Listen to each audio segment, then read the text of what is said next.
College football fans, let me talk to you. We're coming to you live. We're going to try this and see how it works from my backyard, unfortunately.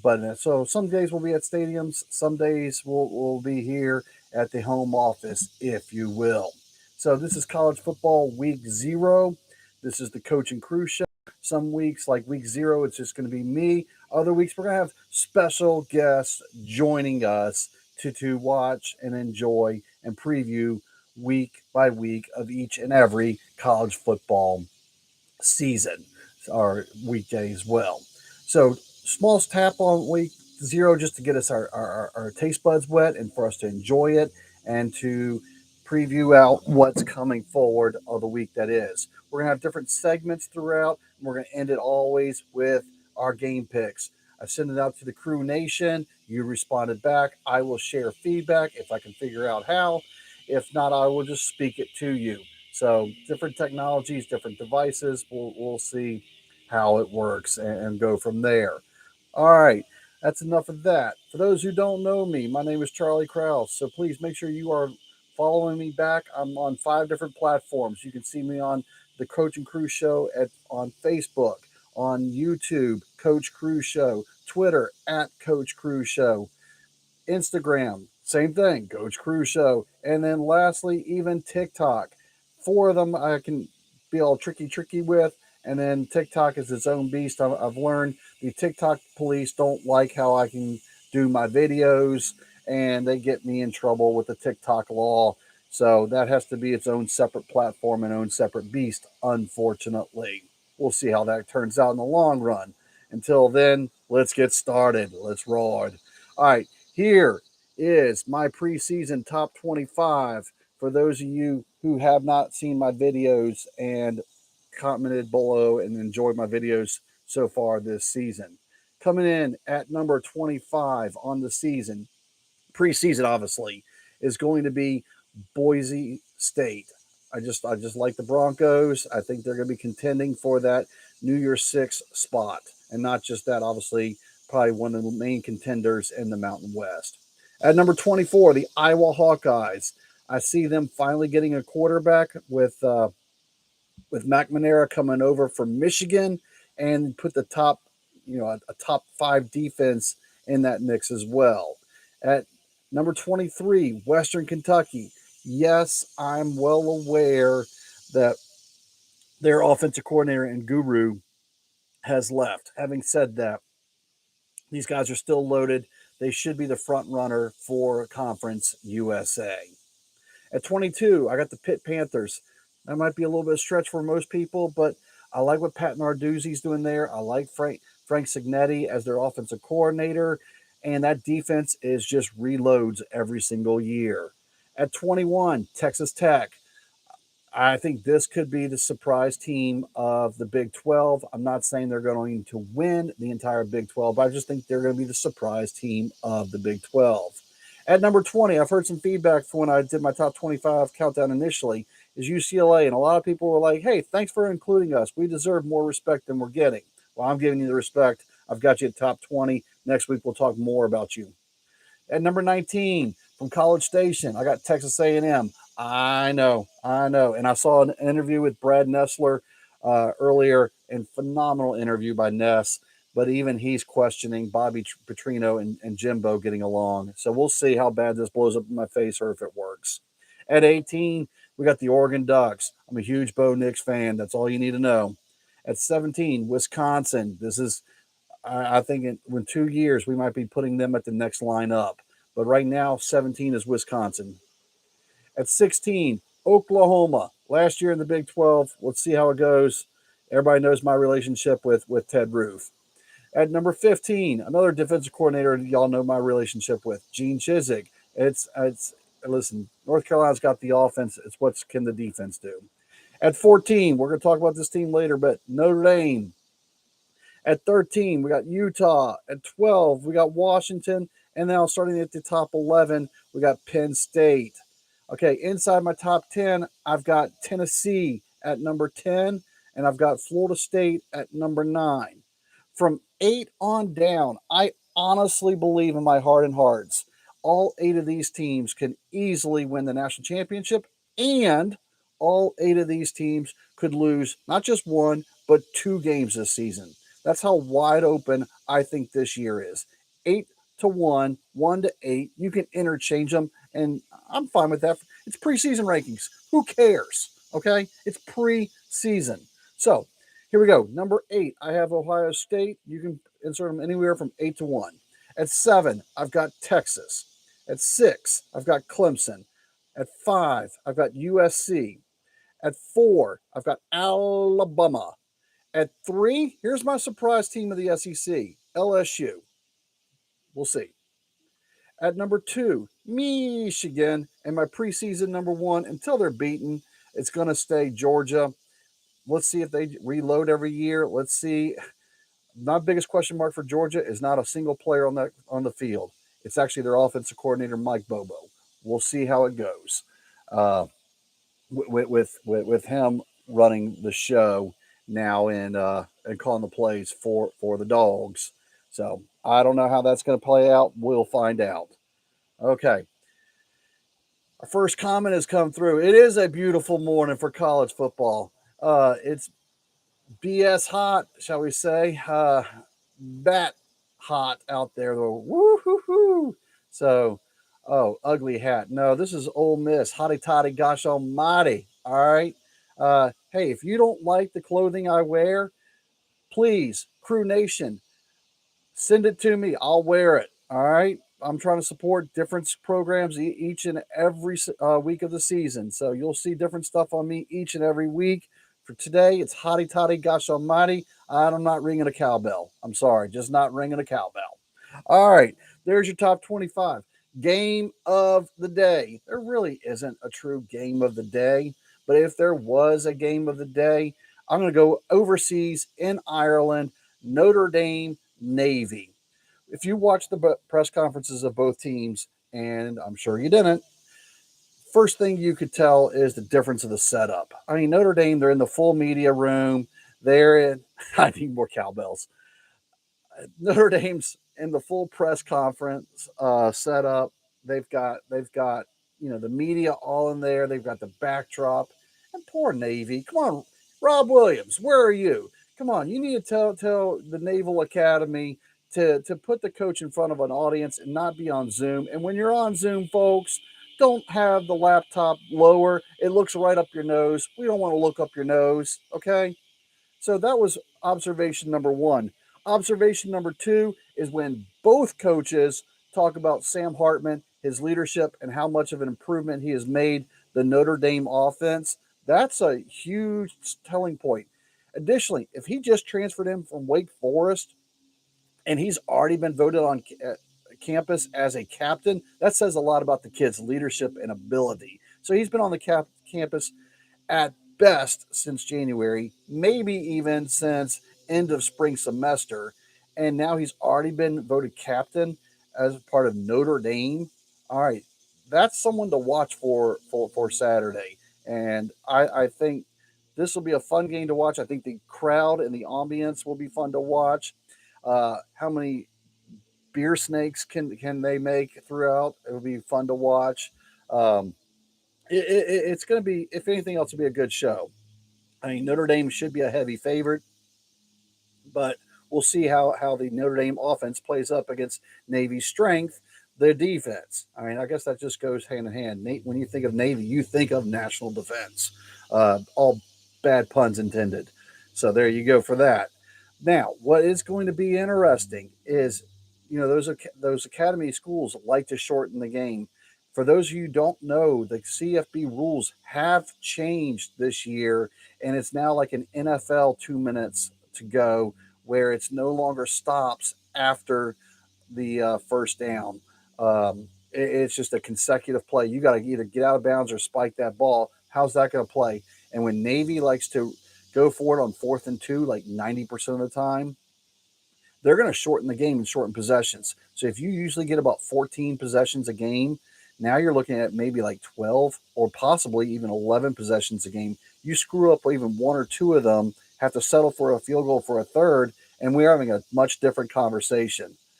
So there we go with that thought as well. I don't know. All right.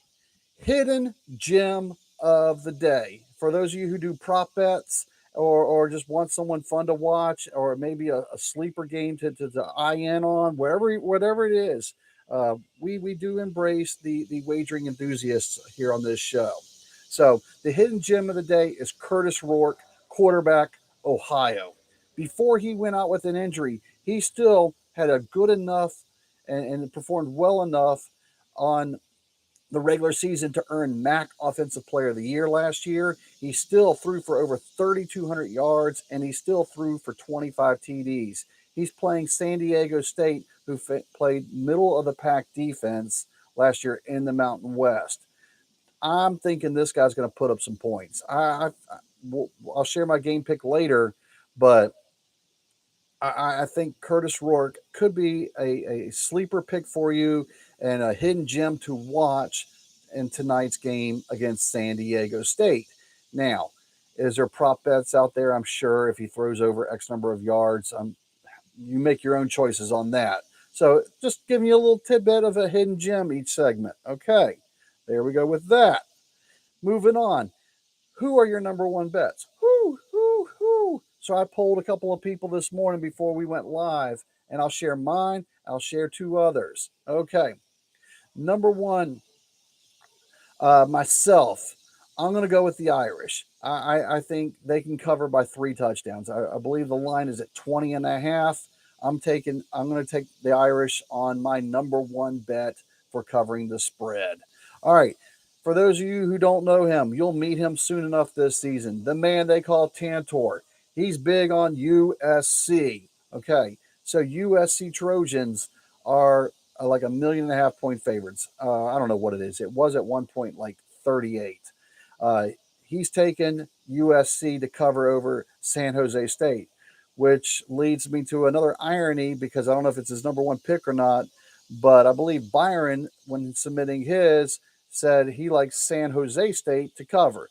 He said they're going to lose 45-17, but that's not the point. If the point is not losing 45-17, the point is losing, so or covering the spread. So could be one of those is going to be right, one of those is going to be wrong. And then lastly, anchor down. Ryan says Vanderbilt by 17 and a half over Hawaii. We'll see how our bets go. There are ours. Use our information. Don't use our information. We get a cut if you win. It's not our fault you listen to us if we lose. There we go. Just saying. All right. SEC focus of the day is got to be anchor down Vanderbilt. The game against Hawaii itself, I think AJ Swan to Will Shepard is just too much of a deadly combination. When was the last time you heard me say that? The positive for a Vanderbilt team. Okay, so I do like that possibility, especially Will Shepard. I do think he's one of the better receivers in the SEC. And that's a bold statement, Cotton. I'm well aware of that. But they do offer some talent on the outside that it might be a difference maker. And I think Clark Lee and his defense can just extend the game by the end of the game that they cover the 17 and a half over Hawaii and pull away big. Now, that also leads to this. Last year was year 2. They went 5-7 under Clark Lee. They're finally doing some heavy renovations at the stadium. They're finally improving some facilities and just trying their hardest to at least get respectable in the conversation of being competitive. He can sell you on things like, hey, we're one of the top, if not the top academic schools in the South. They play in the SEC and you're right there in Nashville. And all those are factual statements. But at the end of the day, look at the facilities. Well, those are finally getting upgraded this season. So we'll see how that is a distraction or not, or if it causes a lot of fans not to show up. We'll find out in a few short hours, starting with Hawaii. But that leads me to this. If they were 5-7 last year, their goal since officially, when it was broadcasted out loud, since Media Week, SEC Media Week, is to go 6-6 and make a bowl. All I'm going to say is this. Here are their first 4 opponents. Week 0 is Hawaii. Week 1 is Alabama A&M. Now it gets a little bit tricky. Week 2 at Wake Forest. All right. Wake Forest's best thing they got going for them is their head coach and their coaching staff. No one's arguing that. The question is, who replaces Hartman? If Vanderbilt can figure a way through that and survive that, they're now 3-0. Followed by week 4, they're at UNLV. That's the UNLV of not 3 or 4 years ago either. They are much improved, and they're going to be fighting for a bowl game as well throughout the year. Man, those Arcadia are loud. All right, you do that, you're 4-0. You got to win 2 of your SEC games to become bowl eligible. Last year they did just that. They won 2 of their SEC games. That's in front of you, Vanderbilt. Let's see what you do with it. It's all on you. Moving on. That was our SEC focus. It is now, like I said, this is a shortened version of today. Since it's just week 0 and there's not but so many games, we're now getting into our game picks, the part that everybody's been waiting for. So all one of you watching right now, or however many it is actually watching, game picks of the week by the Coach and Crew Show. And here we go. So first off, we'll start with what I view as what's going to be our game day pick, game day of the game. Over in Ireland, we are 100% behind Notre Dame. Every single one of us thinks Notre Dame's going to beat Navy. There we go, including myself, obviously. Here's where it starts getting interesting. Welcome to Division 1A, Jacksonville State. You're taking on UTEP. UTEP's coming off a bowl-bound season. Yet, here's what my thought is, and Crew Nation. 75% of all votes have Jacksonville State winning their home opener. Rich Rodriguez is the head coach there, folks. All right, over UTEP. Only 25% of the Crew national audience submitting their votes, and they came in from all over the country, have UTEP winning. So that'll be interesting to keep their eyes on that. Next up, what I was just talking about, Ohio and San Diego State. Okay, 83% of us are on the Aztecs, Crew Nation side. Okay, 17% are picking Ohio Bobcats. Guess what, folks? I'm taking Ohio Bobcats with the win. I think Curtis Rourke is the difference maker. We'll see how well that plays out in my favor. Let's see how bad that plays out in my favor. Next up, game of the oofs. All right, but actually New Mexico State last year went to a bowl game, but usually when you think of New Mexico State, you think of teams ranked 130 and below. Well, UMass is ranked 130 or below. Okay, UMass, this is your chance because next week you're in Jordan-Hare, and I think you're a 39.5-point underdog. So take your chances. 17% of the nation, our Crew Nation, is on UMass. Myself and 83% of the others are on New Mexico State. Here's another lopsided pick one. Florida International in a Conference USA battle against Louisiana Tech. I'm big on Louisiana Tech. I like Louisiana Tech this year. I don't think they're going to win the Conference USA. I do think that you're going to see them in a bowl game, though, this December. I'm part of the 92% who are taking Louisiana Tech. 8% are on the Panthers of Florida International, still trying to figure things out. We'll see who's more right than wrong. And then my new favorite section is the Super Dogs. All right, we got 2 different games. You got 6 different possibilities. You got Hawaii at plus 21 or 17.5. You got Vanderbilt at minus 17.5. You got Hawaii for a straight out win. You've got San Jose at plus 30.5. You got USC at minus 30.5. And you got San Jose for the outright win. Obviously, if you win the outright games, you get the bonus points. For me specifically, if you ask me my confidence picks off all those scenarios, I am taking Vanderbilt with the cover. Okay, here's the breakouts.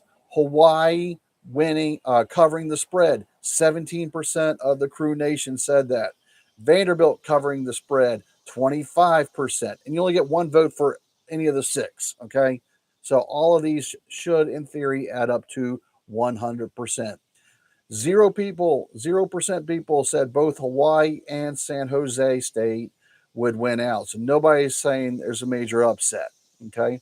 25% of the people also have San Jose State covering, while 33%, our largest percentage, have USC Trojans covering the spread for tonight's game on the Pac 12 network, for those of you who actually get the Pac 12 network.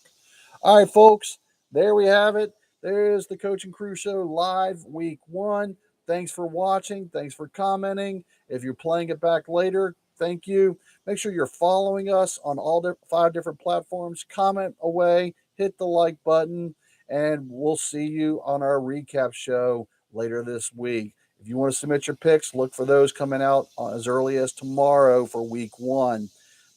Comment below. Let's ride.